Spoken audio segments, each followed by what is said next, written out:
Euzu billahi mineşşeytanirracim. Bismillahirrahmanirrahim. Elhamdülillahi rabbil alamin.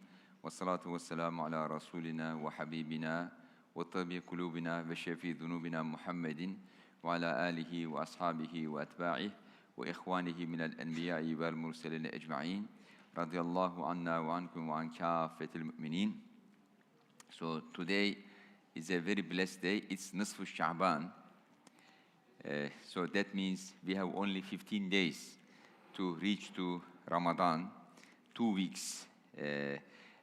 And next week I'll be traveling. I won't be available. So inshallah, this will be our last Futuwwa sohbet, this last Futuwwa lecture inshallah ta'ala, because Ramadan is coming, and in Ramadan you will be busy with other things inshallah ta'ala.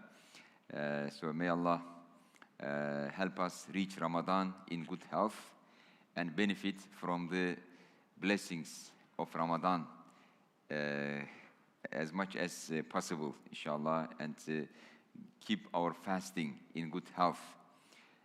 Imam Ghazali says that there are 3 types of fasting: the fasting of the stomach, the fasting of the body, and the fasting of the heart. Savmul batn, savmul beden, savmul qalb. So he says that the fasting of the uneducated common people is just fasting of the stomach. They just stop eating. This is what they understand from fasting. And the fasting of the educated people is fasting of the whole body. So they refrain from everything which displeases Allah Ta'ala. They stay from everything that's haram, that's makruh, or doubtful. So they stay away from all these things. And the fasting of the highly educated people is the fasting of the heart. So they keep their heart even from thinking anything evil. They refrain, they stay away even from thinking something wrong. Even the idea of doing something wrong, they repel it from their heart. So this is Sawmul Qalb, fasting of the heart. So may Allah help us fast Sawmul Qalb, not Sawmul Batn. So it's time for us to prepare ourselves for Ramadan and benefit from the blessings of Ramadan, inshallah ta'ala.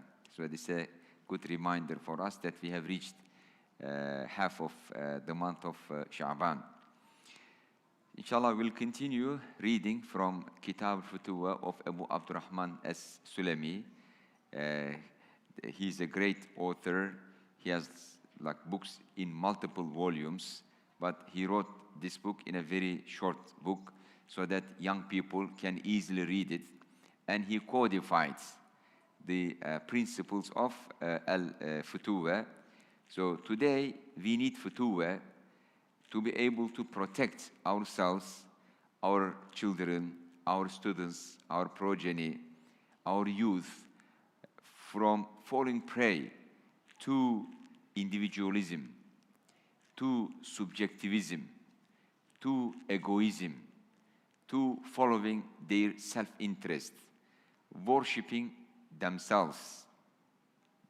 So in this age, these are very fashionable, and they are presented to our children as if it's the best thing.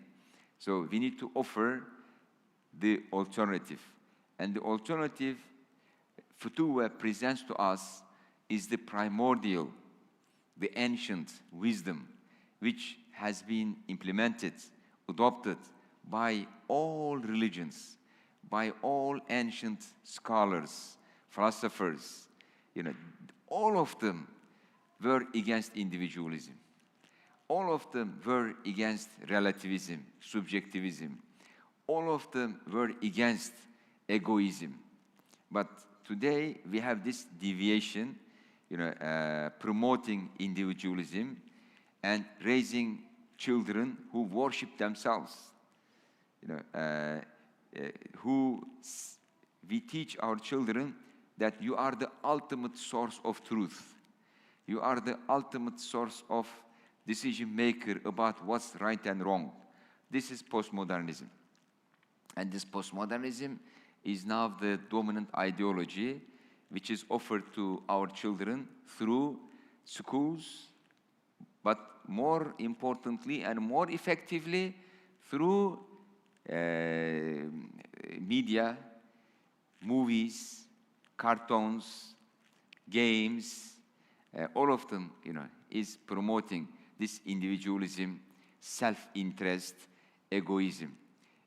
But this is haram. Individualism is haram according to Islam. When you talk about haram and halal, don't think only alcohol is haram, eating pork is haram. No, egoism is also haram. This individualism is also haram. What's the example Rasulullah ﷺ left to us as his heritage is an altruistic ethics based on ithar. So that's ithar means altruism, giving priority to the needs of other people. This is the akhlaq of Rasulullah ﷺ. And today, if we are his ummah, we need to revive this morality, this ethics, and teach it to our children, our students, and the young people. And we need to solidify intellectually, philosophically, the foundation of this kind of ethics.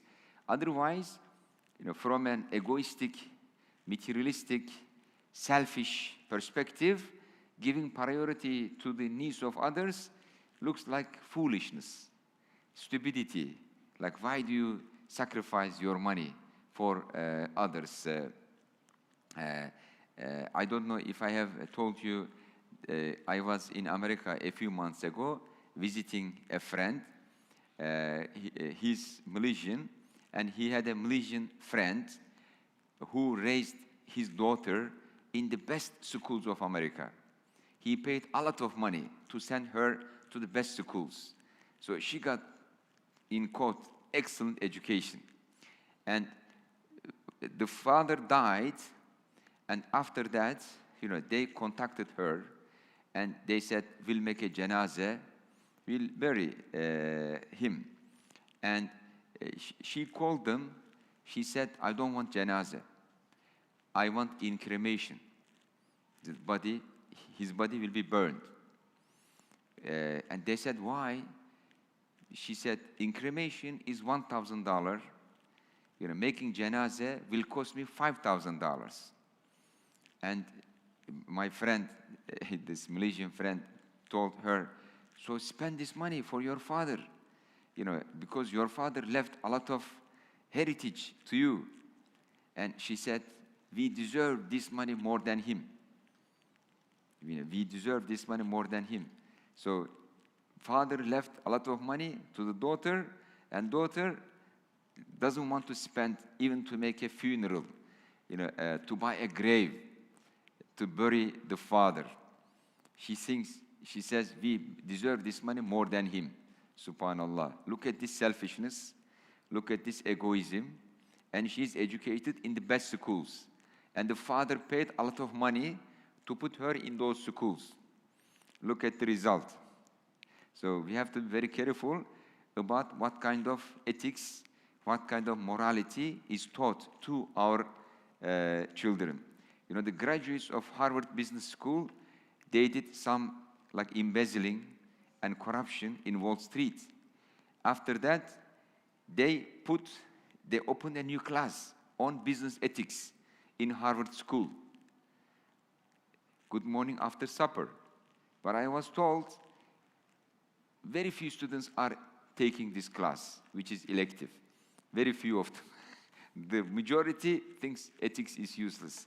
What's important is to, maximize your profits without any concern about moral limits and regulations. This is their approach. So when Rasulullah ﷺ said, بُعِثْتُ لِأُتَمِّمَ مَكَارِمَ الْأَخْلَاقِ, I am sent to complete the excellent morality, the highest level of morality. So this is his mission. This is his vision. This is his project. So today we should adopt the same project for us.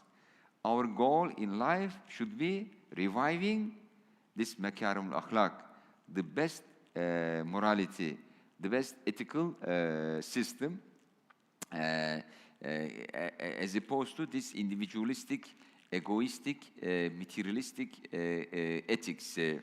And this egoism is very dangerous. For those people who exercise egoism, like it is dangerous, harmful to themselves, first to themselves.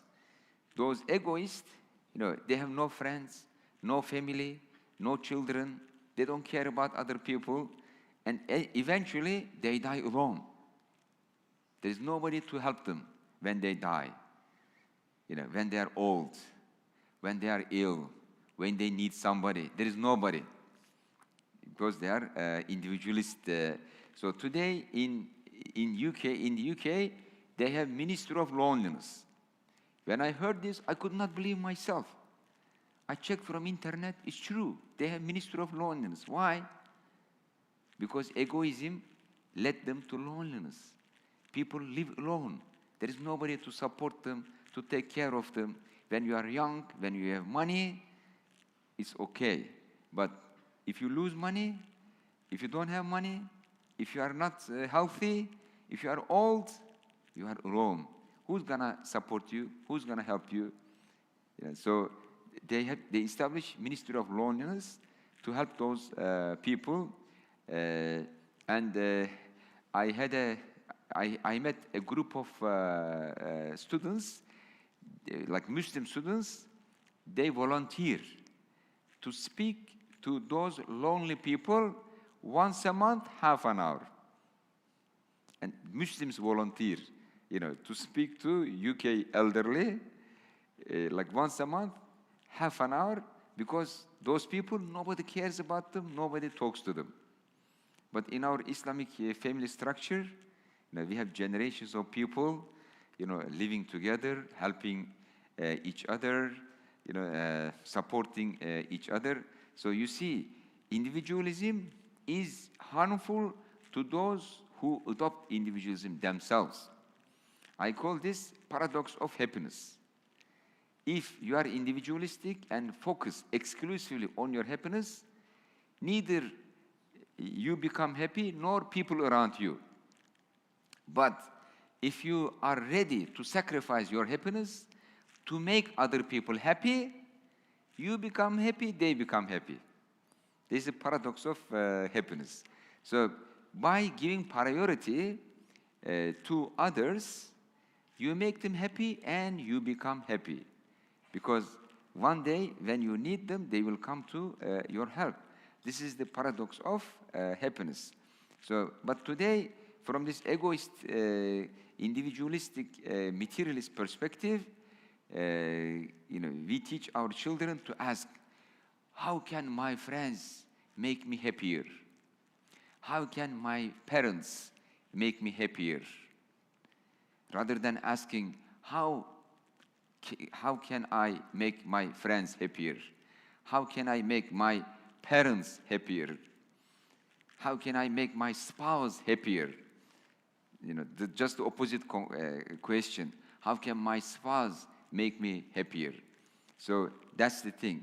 But if you try like making your children, your parents, your spouse happier, you become happy, they become happy. But if you are individualistic, neither of you is happy. So, there are consequences at the family, there are consequences at the societal level. So the resilience, the cohesion of society depends on Futuwwa, the altruistic ethics. And alhamdulillah, this is what we observed during the earthquake in Turkey. What happened? All people mobilized voluntarily by themselves. They did not wait for orders from the state. They did not wait to be paid.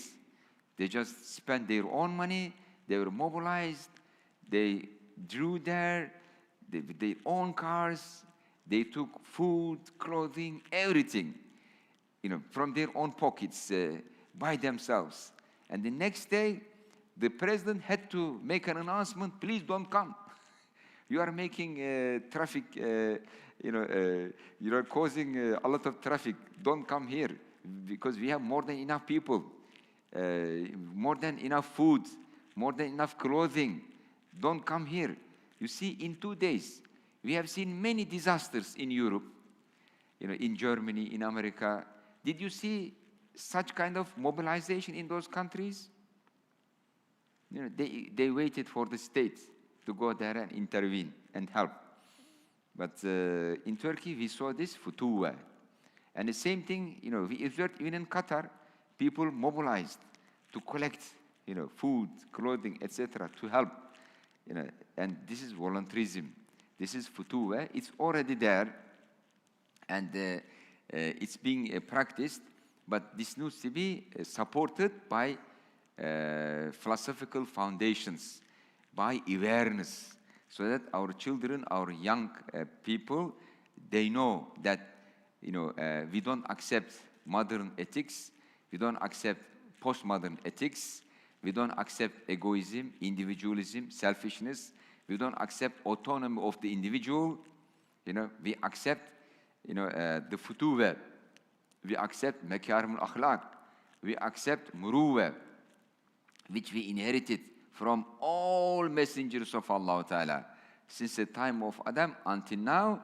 And actually, this futuwwa was practiced by Sayyidina Adam and Hawa in paradise. So this is the morality, this is the ethics of the people of paradise, and those messengers of Allah and those good people who practice futuwwa in this world, when they go to paradise, they don't need to change anything in their morality and ethics. They'll keep practicing the same akhlaq. So al-futuwwatu akhlaqu ahl al-jannah. It came from there, and those people who practice it, like Rasulullah SAW, when he goes to paradise, he's not going to change his akhlaq. He'll continue the same way.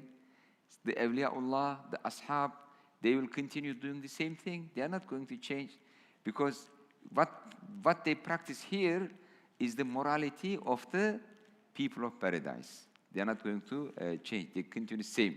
So if we spread this futuwwa, this altruistic ethics, which we inherited from all messengers of Allah, in particular from Rasulullah and from Sahaba and from ulama, then the whole world will become like paradise. Your family will become like a paradise. Your household will become like a paradise, inshallah ta'ala. But the opposite, the materialistic individualism, egoism, this secular, materialist, atheistic understanding of ethics will make you live in hell. Will turn your house, your family into hell. And you will suffer from its negative consequences. So let's read a little bit from our book also, inshallah. من الفتوة قبول ما يسمعه من كلام الحكماء وإن لم يفهم. So one of the principles of futuwwa is accepting the words of wise people, the scholars, philosophers, thinkers, even if you don't understand. Maybe you are too young. Maybe you are not so educated to understand the wisdom they have. But if they give you a nasiha, if they give you an advice, follow it. You're not going to resent at the end. Don't follow your limited, inexperienced, uneducated, uninformed view. Follow their advice, their guidance. So this part of the futuwwa, accepting the advice, accepting the nasiha of wise people, experienced people, even if you don't understand. لتوصله بركات ذلك إلى محل الفهم منه. Because, first, like you practice what they say without understanding, slowly you start understanding why they are saying so, why they are giving you such an advice. But in the beginning, maybe you don't understand why they are giving you such an advice, but at the end, you realize the benefit of that advice. And I have myself experienced this many times in my life, and also in the life of my students and friends. وفيه سمعت أبا العباس بن الخشاب يقول سمعت محمد بن عبد الله الفرغاني يقول سمعت الجنيد رحمهم الله يقول. So Junaid al-Baghdadi, and he's considered like a great saint, Sayyid al-Ta'ifa, great saint. So this Junaid is saying رحمهم الله كنت أجلس إلى شيوخ بضع عشرة سنة. I was going and sitting with big scholars, great scholars. 10 years. وهم يتكلمون في هذا العلم. They were talking about scholarly issues, academic issues. وما كنت أفهم ما يقولون. I could not comprehend, I could not grasp the things they were talking. ولا كنت إنكر عليهم. But although I was not understanding, I was not rejecting what they were saying. So I was accepting what they are saying, even though I could not fully understand what they were saying. وكان فائدتي منهم من جمعة إلى جمعة أن أجيء فأسمع ما يقولون وعندي أنه حق. So every Friday I was going and sitting in the circle, in the assembly of those scholars, and listening to them without completely understanding what they were talking about, with patience. But I was thinking what they say is correct, although I don't understand. So don't reject something you don't understand as if it is wrong. So you have to be humble. وإن لم يكن ما أفهم ولم أبلى بالانكسار عليهم. I was not understanding, but I was not upset with them. I was not disappointed with them. I was not angry with them. فما مضت تلك المدة حتى إذا أجروا مسألة جاءوني إلى البيت فسألوني عنها. So this situation continued. So I got educated. I got learned. I started understanding completely what they were talking about. And I reached to a level, they started asking me the issues. They were coming to my home to consult with me, to ask their questions to me. You see, this is how you start, and if you patiently continue, at the end you understand everything, and then you come to a level of becoming a teacher. Then people start coming to you and asking their questions to you. وقالوا جرت مسألة كت وكيت فأحببنا أن تسمعها أو نحوه من الكلام. So they were saying, we have such a discussion going on among ourselves. We came to ask you to get your opinion about it. So you see that in the beginning of the education, when you have limited knowledge, limited experience, you should follow the advice of elderly people, knowledgeable people, wise people. Later you will understand what they tell you about. ومن الفتوة قبول الرفق من وجهه تعالى والإيثار به في الوقت. So one of the principles of Futuwwa is that if something is offered to you for the sake of Allah Ta'ala, with pure intentions, you accept it. But you give priority to give it to others. If you see that something is given to you with good intentions, if intention is bad, and you know that with bad intention, with corrupt intention, they want to give you something, you reject it. You don't accept it. But if you see that, they are offering something to you with good intentions, for the sake of Allah Ta'ala, out of love, then you accept it. But you give priority, even with that thing you received, to the needs of other people.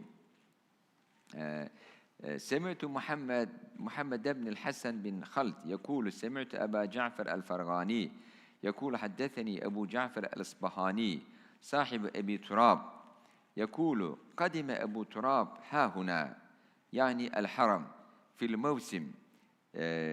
So this is from Abu Ja'far al-Asbahani. Al-Asbahan, a city in Iran. So he was friend of another saint called Abu Turab.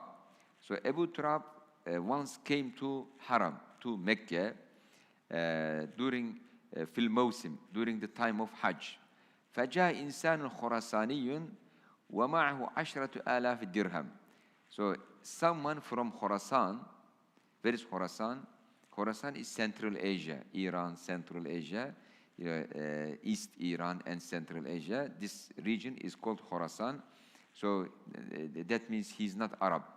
He came all the way from that region, and he brought 10,000 dirham, 10,000 silver money. And at that time, silver and gold, they were very close to each other. Silver was very precious, 10,000. It's a big treasury. So this man brought this 10,000 gold, 10,000 silver money. وقال يا أبا تراب تأخذ هذا. He said, "Oh Abu Turab, take this money and spend on yourself, use it." Because scholars in the past, they did not receive regular salary from the state. People supported the scholars, so that they don't need to spend their time to make money. So rich people, they were supporting the scholars, because scholars, they sacrifice their life to teach other people. So if they go and work to make money, then they cannot teach other people. So, and rich people supported those scholars, and when they supported those scholars, they also get, reward from Allah Ta'ala for the work they are doing. So this was kind of division, and the tradition. In our tradition, always, wealthy people support the scholars, and sometimes they establish waqf, a foundation, an endowment, so that their support become continuous, and continues even after they die. So it's a tradition of waqf. And all our madrasas in the past, they had waqf, and waqf financed educational institutions, the schools. And the education has always been free in Islamic history. Only when we started westernizing, we adopted this American model, education became for money. Education turned into a commodity being sold and purchased. But in our history, education has always been free. And there were always foundations, endowments, sponsoring the scholars, sponsoring the students, because this is the best charity you can give. Sponsor scholars, sponsor students, because they are doing something really virtuous, something really pleasing to Allah Ta'ala. By sponsoring them, you get their ajr, as if you studied yourself, as if you became scholar yourself. You get their same ajr you get, because you are the reason for them. You facilitated their study. You get the same ajr. And if you make an endowment, it continues even after you die. So Fatima al-Fihriya, this lady, she established the first university in the world. It's in Morocco. And this university still goes on. She still gets ajr from Allah Ta'ala. And I don't know how many volumes her book of deeds now. Because the ajr of everybody who studied in her madrasa for so many centuries, kept being added, in her book of deeds. And in Istanbul, like if you go to Üsküdar, you will see Mihrimah Sultan Külliyesi, which is university, Yeni Valide Külliyesi, Atik Valide Külliyesi. These are all by women. They spend all their money, making endowments, to open school, madrasa, university, so that children come there, they learn religion. And when students come to a school, learn their religion and practice, the one who built the school get ajr for every child's salat, for every child's Quran, because they learned there. So this is the best investment, for the akhirah. And our women they have been like very active in the field of education, culture, investing for the future for the future generations. Women took the lead in the field of education all the time. So anyway, like during the Ottoman time, they had like best education system in the world, but no single penny was spent from the treasury of the state. Everything by civil society, by rich people, by the foundations they established. Free education to everybody, and it's not financed by the state. Same thing for the health. Free health care for everybody, and it's financed by foundations established by people themselves. No single penny was spent from the treasury of the state. So this is based on Futuwwa. Based on Futuwwa, like helping each other, taking care of each other, supporting good causes. So this man who came from Khorasan with 10,000 gold, 10,000 silver money, he said, Ya Aba Turab, I want to give you this money, and it's in a big bag. فكشف الحصى, and Abu Turab took the money, opened this bag, and صبها ها هنا, and he poured all the money on the ground. فصبها بين يديه على التراب. He poured all the silver money on the floor. فأخذ منها درهمين. He took 2 dirham. وقال لصاحب له اشتر بها خرقة, and told him, take this money, buy yourself clothing, because he saw that this friend doesn't have good clothing. He said, okay, take this money, buy yourself clothing. فجعل يخرقها ويسر فيها القبضة والقبضتين ويبعث إلى سائر الفقراء ولا يكلمهم يجيئون إليه حتى إذا كاد أن يفنى. So he was, taking, a bunch, from the money and giving to his students and friends. Okay, take this to poor people. You take to other poor people. You take this to other poor people.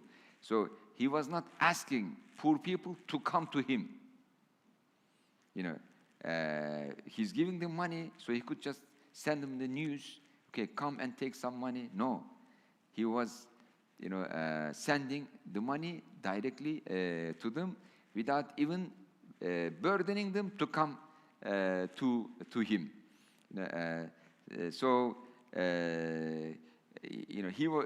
The money was about to finish. He distributed right away this 10,000 dirham right away. And قال له رجل, one of whom said to him, أصحابك ما أكلوا شيئا منذ أيام. Your students, your friends, they haven't eaten anything for several days. فقبض قبضة فقال اشتر لهم. and he took one bunch and said, okay, go and buy food with this money for them. وجاءت امرأة فقالت يا أبا تراب أهلك. And a lady came. He said, Ya Aba Turab, your family, you forgot your family. Probably this lady was his wife. You know. قال انظروا إن كان قد بقي شيء فادفعوا إليها. He said, look around. If there is anything left, give to her too. ففتشوا ووجدوا درهمين فدفعوهما إليها. So they searched around on the ground and they found 2 dirhams. They gave these 2 dirhams to this lady who is the wife of Abu Turab. So this is an example of like giving priority to the needs of other people. And also when he was giving, you see the adab of giving. He was not telling them, come, I'll give you money. He was sending with his friends and students to the door, to the home of those people, not burdening them, not like, downgrading them by telling them, okay, come and take money. And they actually, I think Fatih Sultan Mehmet, he made waqf. He said, food should be distributed to the poor people. And he said this should be after sunset, so that neighbors don't see who gets the food. So that neighbors don't see like who's poor, who's needy, who gets the food as help.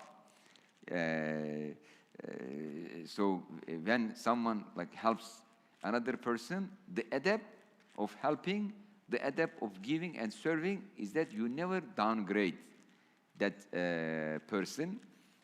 You keep his honor, his dignity while you are helping and giving. This is part of the adab of helping and giving. ومن الفتوة أخبرنا سر السكتي رحمه الله من أخلاقهم. So Sir al-Sakati, he is one of the leaders of Futuwwa, told us that خمسة من أخلاق المريدين. There are 5 things. This is part of the good students who have strong will to learn, who exercise their will to learn. لا يمشي خطوة لنفسه. He wouldn't take any step for his ego, for selfish reasons, for pride. فيما هوى ولا لذة ولا إرادة ولا شهوة. He wouldn't even take one step for the sake of shahwa, for the sake of ladha, just for pleasure, for satisfying unlawful desires, for hedonistic desires. Even one step, he doesn't do this, because one step is very important. One gaze is very important.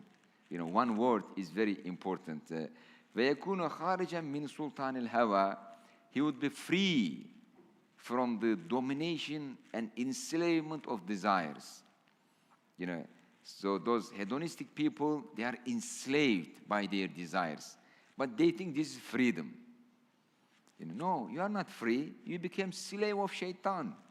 You became slave of your nafs. You became slave of the fashion. You became slave of the social pressures and your desires. But they say, oh, this is freedom. How can you be free from Allah Ta'ala? If you are free from Allah Ta'ala, then don't die when your ajal comes. Don't breathe the air Allah Ta'ala created. Don't eat the food He created. So there was a man, he was not happy to pray. And he was asking scholars, is there a way for me not to pray? And everyone was saying, no, there is no way for you not to pray. You have to pray because this is commanded by Allah Ta'ala. And he met one scholar. He said, it's easy. Of course there is a way for you not to pray. He said, oh, I'm so happy. Finally, I found a scholar who will, free me from praying. He said, how? He said, first, don't breathe the air Allah created. Don't drink the water Allah created. Don't eat any food Allah created. Get out of the world Allah created. Then you are not required to pray. And he said, how can I do this? How can I survive without breathing? How can I survive without drinking? How can I survive without eating? How can I get out of the world Allah created? Then he said, if you do these things, then you have to, offer your thanks to Allah Ta'ala by praying. So there is no other way for you to do that. So من الفتوة احتمال الأذى. One of the principles of Futuwwa is patiently,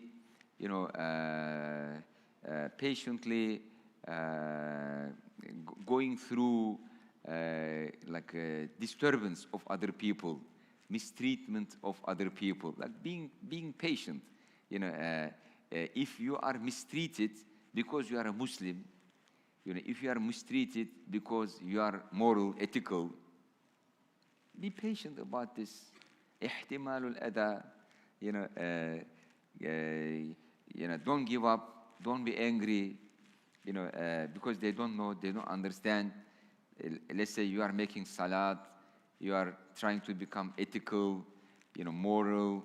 You don't want to get involved in useless stuff or unlawful, haram things, and they make fun of you. They make mockery of you, etc. Don't bother with them. Just ihtimal al-adha.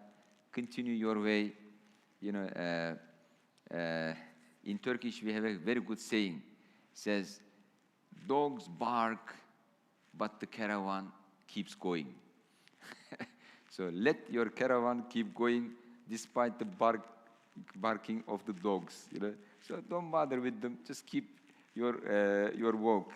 They may say things. Why bother with them? Keep walking. So if there's a caravan going on, and let's say dogs bark to that caravan, do you think caravan will stop to silence the dogs? No, the caravan will continue. So the same thing, continue your way. Don't bother with what they are saying. من الفتوة ترك الشكاية عند البلاء. One of the principles of Futuwwa is not to complain when you face a difficulty, a challenge, a problem. Don't complain. وقبوله بالرحب والدعاء. Accept it, with joy, with comfort. Don't complain. Just say, this is part of life. Life is full of challenges. Life full of trials. Life full of difficulties. So accept it. The ceremony of initiation to Futuwwa, you know how they do it? They drink salty water. They drink salty water. This is initiation to Futuwwa. We make sometimes Futuwwa education, and then at the end we make initiation to Futuwwa tradition, and people drink salty water. What's the symbolism of drinking salty water? Life is like water, but there is some salt in it. There is always something you may not like. There is, life includes unpleasant things. So when you face them, don't complain. Accept them as part of the water. It says salty water. Life is like a salty water. It quenches, your your thirst, but at the same time, something always disturbing. So when you see these things, just be patient. Accept them as part of life. Don't complain. So this world is imperfect, and life is imperfect. The perfect world is in paradise. Perfect life is in paradise. Don't complain because this is not paradise. Okay? So learn how to be happy in this imperfect world. Okay? This is the secret of happiness. accept this imperfection in this world. Be aware this is not paradise. Don't expect to live the life of paradise in this world. Okay? So learn how to be happy in this imperfect world, the world of trials, the world of calamities, the world of challenges and problems. No shakwa, no shakwa. No shakwa عند البلاء. And bala in Arabic has two meanings. One is test, trial, exam. The other, calamity, problem. Bala has two meanings. Ibtila, from the same thing. And Allah Ta'ala says in the Quran, وَلَنَبْلُوَنَّكُمْ, from the same root. I will certainly, surely test you. So when test comes to you, you say, Alhamdulillah, this is from Allah Ta'ala. So part of the Futuwwa is not to complain from difficulties, challenges you face. So let's read one more article and finish inshallah ta'ala. من الفتوة ترك المداهنة في كل الأحوال. One of the principles of Futuwwa is not buttering up to people, not flattering them, not saying things to praise them, which is not true. So, just to gain their appreciation, lie to them. Oh, you are the best man in the world. You are the best thing. No need for this. Mudahana, to get something out of them. So lying. Unrealistic praise, just to please some people, lie to them. No, this is mudahana, buttering up, not flattering people unnecessarily. It's not acceptable. This is part of the futuwwa. I mean, you can be kind to people, but don't lie, to praise them in a very unrealistic way. And also, it is سمعت أبا عبد الله القرشي يقول لا يشم رائحة الصدق عبد يداهن نفسه أو يداهن غيره. يعني those who butter up themselves or others, flatter them through lies, they will not get the smell of paradise. So don't praise yourself, don't praise other people, using lies, in an unrealistic way. So من الفتوة أن يكون حرا من الأكوان وما فيها ليكون عبدا لمن له الأكوان بأسرها. I like this article so much. So one of the principles of Futuwwa is to be free from the universe and from everything within the universe, so that you become a servant of the owner of the universe and the owner of everything in the universe. Okay? So free yourself from the universe and everything within the universe, so that you become the servant of the creator and the owner of the universe. But if you let yourself to be enslaved by the universe, by this world, you cannot become a good servant of the creator and owner of the universe. Okay? So سمعت عبد الواحد بن بكر يقول سمعت محمد بن هارون الأنصاري يقول حدثني عيسى بن رئيس الأنماطي المروزي يقول سمعت أحمد بن حنبل رحمهم الله. So this is narrated from Imam Ahmad bin Hanbal. He is one of the leaders of Futuwwa, the founder of the Hanbali Mazhab. So these are all great people, not only in knowledge, but also in character.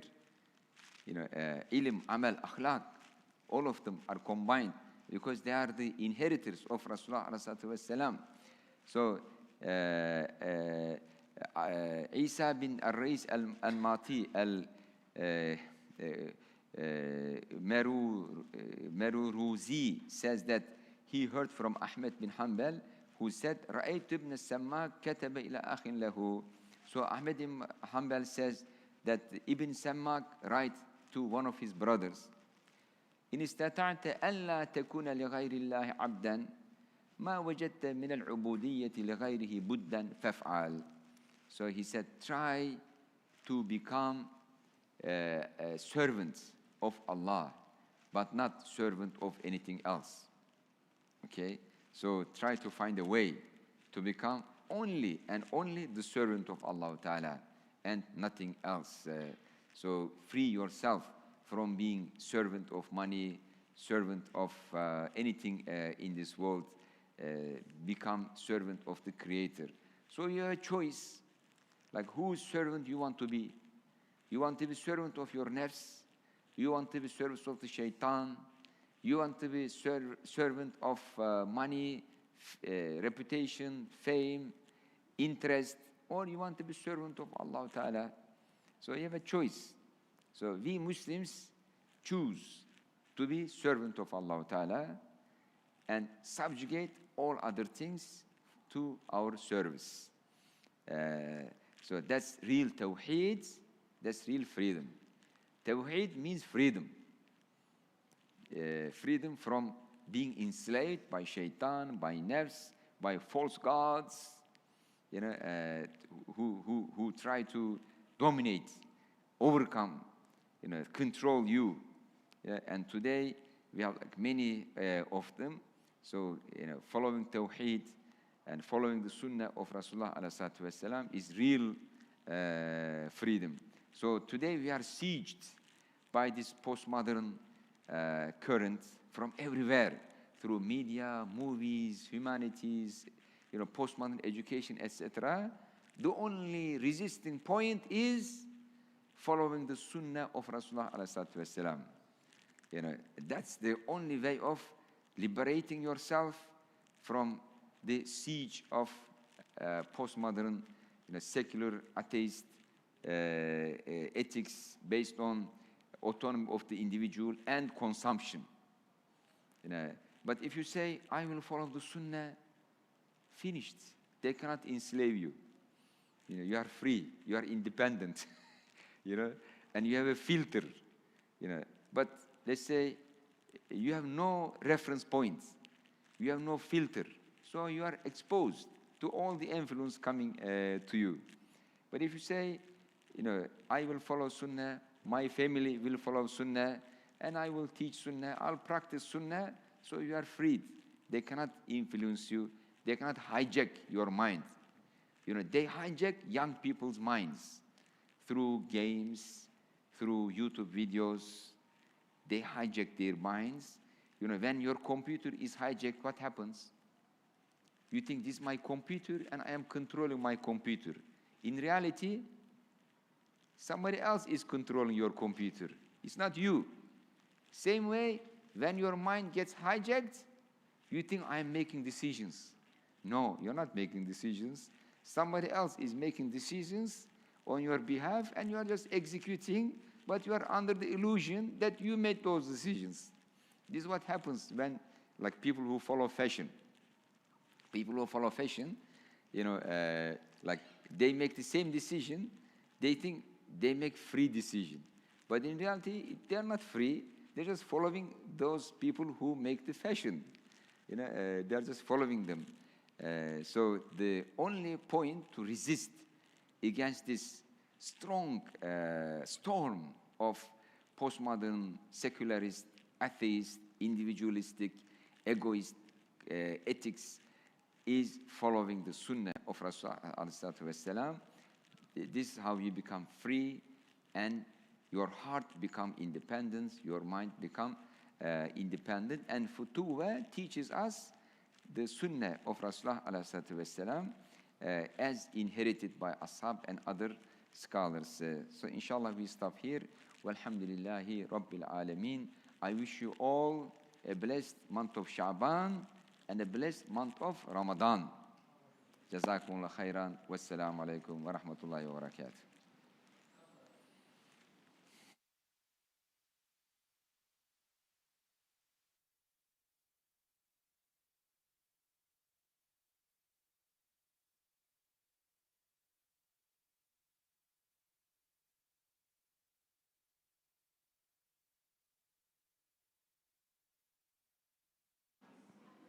My young friends, please come here.